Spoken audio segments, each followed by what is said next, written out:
है आपका अपने YouTube channel doctor Madhubala classes में। मैं हूं राजेंद्र कुमार वर्मा और आज हम करेंगे अपना 5वां अधिकार, संस्कृति और शिक्षा संबंधी अधिकार। इसमें दो अनुच्छेद है, अनुच्छेद 29 और 30। अनुच्छेद 29 एक, भारत के किसी भी भाग के निवासी नागरिकों को अपनी भाषा, लिपि और संस्कृति को बनाए रखने का पूर्ण अधिकार है। उसको किसी प्रकार से रोका नहीं जाएगा। वो अपनी भाषा, लिपि और संस्कृति के विकास के लिए काम कर सकता है। 29(2) कहता है कि राज्य द्वारा पोषित या राज्य से निधि से जो सहायता प्राप्त शिक्षण संस्थाएं हैं, वो शिक्षण संस्थाएं किसी भी बच्चे को उसके धर्म के आधार पर, उसकी जाति के आधार पर, उसके मूल वंश के आधार पर, उसकी भाषा के आधार पर उसे प्रवेश से वंचित नहीं कर सकती। उदाहरण के तौर पर जो सिख समुदाय की शिक्षण संस्थाएं हैं उनके अंदर, या फिर जो मुस्लिम शिक्षण संस्थाएं हैं उनके अंदर किसी भी बच्चे को धर्म, मूलवंश, जाति या भाषा के आधार पर प्रवेश से वंचित नहीं किया जाएगा।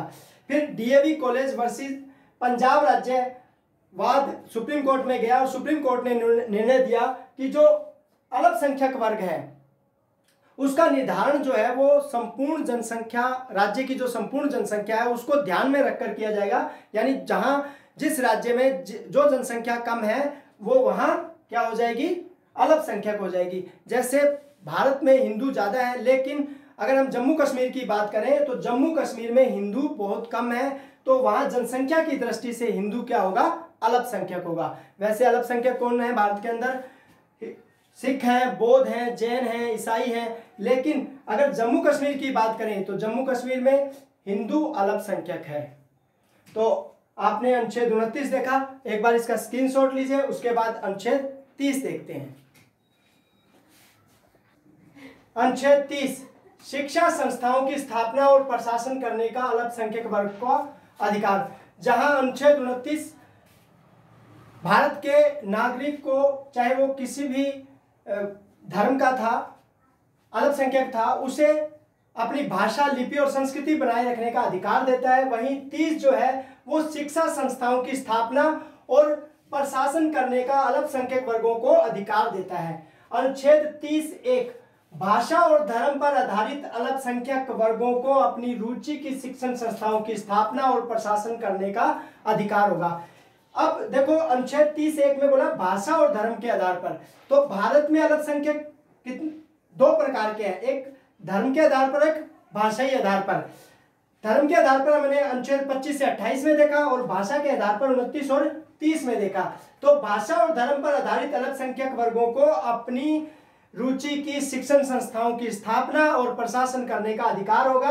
अब इन शिक्षण संस्थाओं की स्थापना करने के लिए राज्य जो है इनको आर्थिक सहायता प्रदान करेगा।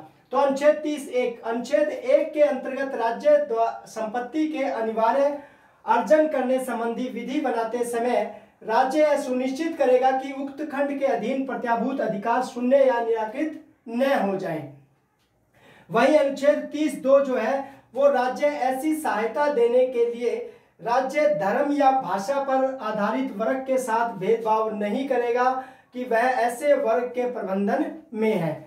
यानी राज्य जो है वो अल्पसंख्यक वर्ग, यानी भाषा और धर्म पर आधारित जो अल्पसंख्यक वर्ग है उनको उनकी शिक्षण संस्थाओं की स्थापना करने के लिए आर्थिक सहायता देगा और उनके साथ इस आधार पर भेदभाव नहीं करेगा कि वो उनकी भाषा और धर्म अलग है। तो इस प्रकार हमने अनुच्छेद 29 और 30 देखा, जिसमें हमने ये स्पष्ट होता है कि अनुच्छेद 29 और 30 जो है वो अल्पसंख्यक वर्ग जो है उन्हें अपनी भाषा, लिपि, संस्कृति बनाए रखने का अधिकार है और उसके अलावा अनुच्छेद 30 में वो अपनी शिक्षण संस्थाओं की स्थापना कर सकते हैं और उनका प्रबंध कर सकते हैं। तो इस प्रकार हमने अनुच्छेद 29 और 30 देखा, शिक्षा और संस्कृति का अधिकार हमने देखा। अब नेक्स्ट वीडियो में हम अपना जो है अनुच्छेद 32 देखेंगे, संवैधानिक उपचारों का अधिकार।